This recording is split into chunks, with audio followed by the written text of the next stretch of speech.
Let's start our show up. You know, there's no inside Star Citizen, but that doesn't mean we can't have fun and have ourselves a little Star Citizen watch party. You know, so I gotta do that. I gotta do that. I gotta be here and have fun with you guys. So let's do it. Let's see what we're getting into here.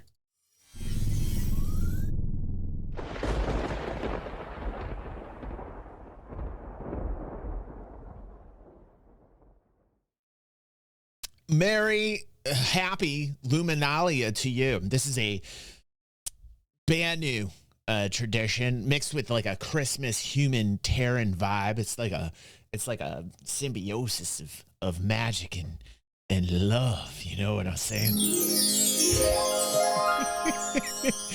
And if you don't know about it, you go over here, you get your prizes, you get your gifts, you flip all these guys. I've already done this. I dig it. You know, I like the flair. I do. But I'm wondering what's going to be here. Like, I'm just waiting for this. I'll put the link down in the description for those on YouTube so you can all follow along and get your flair. I love flair. Kind of like a flair hoarder. It's Christmas. I'm keeping it clean. What can I say? Also, I was like, hey, cool. I want to know more. Like, who can I go to tell me about this Luminalia? Like, who would I go to? Well, of course, Paul, like, absolutely, astro historian. So let's learn a little bit about Luminalia. My name is Paul Shelley, and welcome to the Astro Historian. This is a channel dedicated to exploring and explaining the lore of sci-fi and space universes and discussing their impact. Today we'll be talking about the alien holiday that has taken humanity by storm in the Star Citizen universe, Luminalia. Before we get started, I first want to note that no, you're not crazy. I've already done a video on this holiday before. Okay. However, it was a shorter and more general video on 2 holidays that I thought deserved their own standalone videos. Okay. So yes, I will be doing a video on the Church of the Traveler and Traveler's Day next. I'd also like to thank y'all for your continued support. We are tantalizingly close to 18,000 subscribers, so if you want to make my Luminalia wish come true, make sure you've hit that subscribe button and the bell icon to be notified when these are released. I have never employed this. I'm just going to say it doesn't make Paul a bad person or me a great person. I've never like gotten into like getting these graphics out and being like, click subscribe, click do this, like, and blah, blah, blah. I say it, but I've never employed like the graphics. Should I employ graphics? Pepe, I would like to employ graphics. What? I know I employ you. I know I'm barely paying you anything. Can you do this for me though, dude? I'm not technical. You are, dude. Once I pay you something, Pepe, I got you a nice present this year. Get off my back, Pepe. You still haven't gotten Star Citizen, think about using my referral code on screen now for 5,000 extra UEC when you get the game. With that said, let's learn about how a simple alien tradition took on a whole new life of its own. To understand Luminalia, we need to understand the culture that came up with it, the Banu. The Banu. First off, Banus remind me of trees. Put a 1 in chat if you think that Banus remind you of trees. Like, they remind me of like Groot.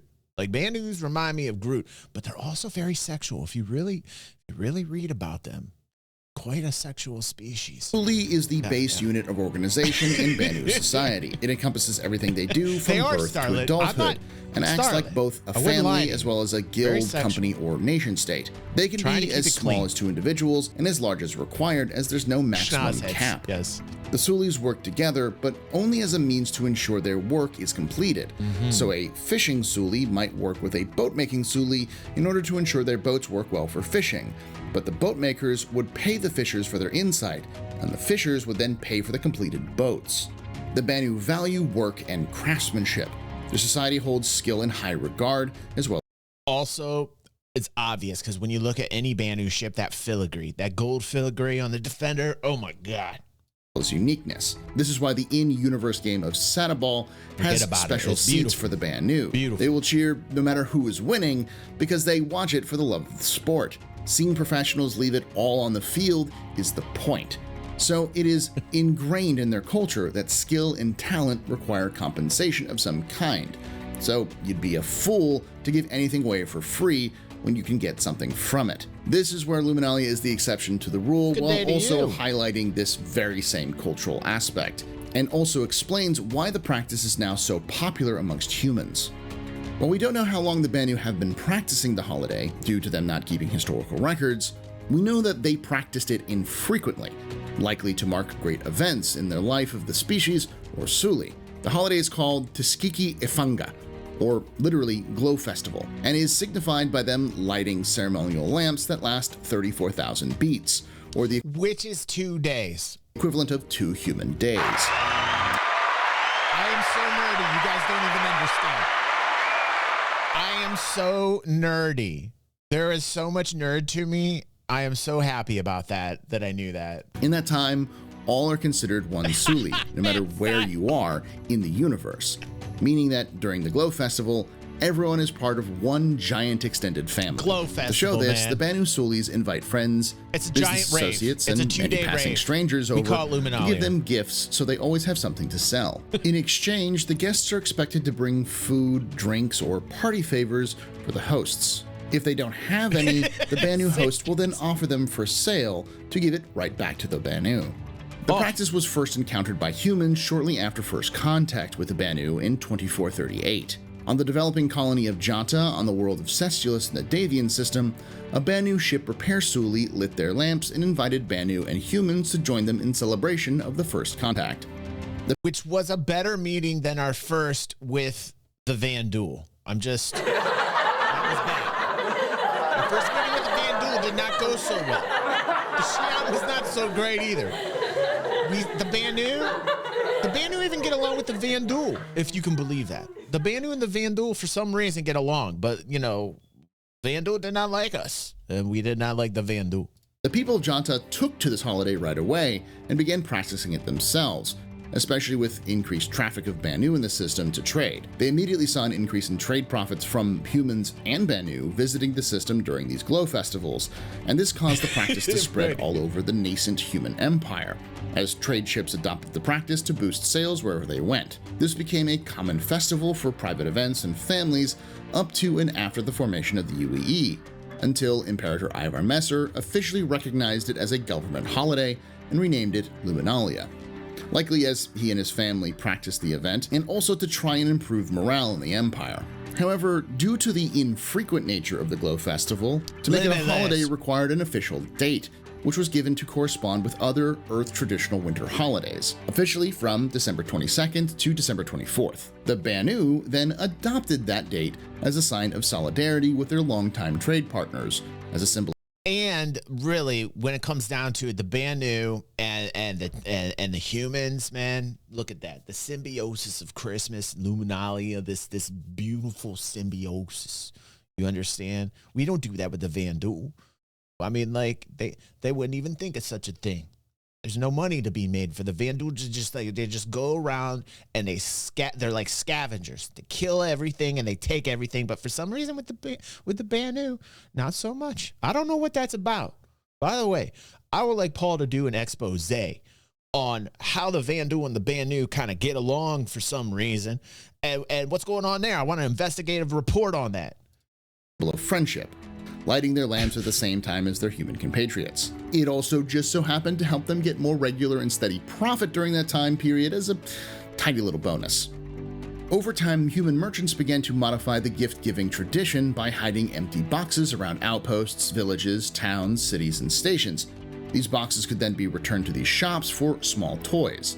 This practice proved so successful in getting more foot traffic through the doors during the holiday that they soon began giving gifts of small amounts of credits as well to adults who participated.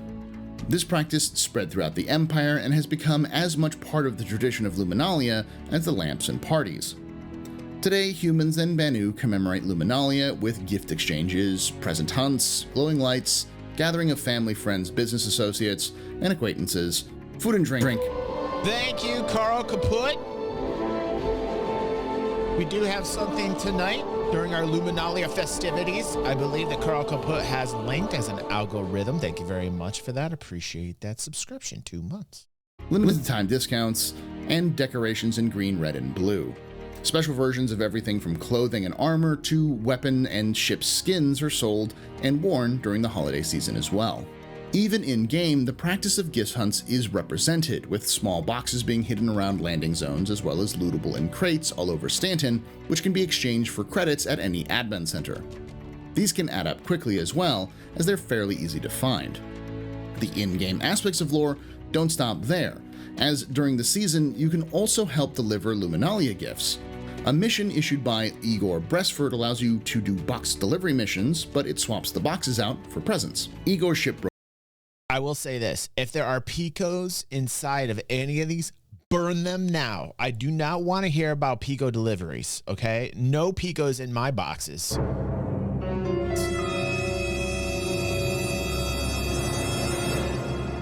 Broke down and is looking for people to deliver presents as it's more expensive to use courier delivery services than just hire independent contractors. Since this seems to happen every year, I'd like to make a proposal that Igor Brestford is simply a pseudonym for people to use to deliver presents. A 30th century version of Old Saint Nick, if you will. If you like this idea, let me know in the comments below and make sure to suggest it to CIG.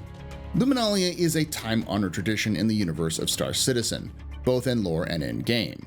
It's a great way to add holiday cheer and flavor while giving a reason for these events to be happening in fiction. As these types of videos tend to not do well on here, if you're watching this, you are the hardest of the hardcore supporters, and as part of the Luminalia spirit, I will be giving away one Star Citizen Avenger Titan starter package to one of you hardcore loyal fans, to be drawn at the end of the year on December 31st. To enter, make sure you're subscribed and insert the word Luminalia in a comment below. I'd like to thank you for watching. Well, that's cool. I like Paul. I think I've been on Paul's shows twice or so when I was doing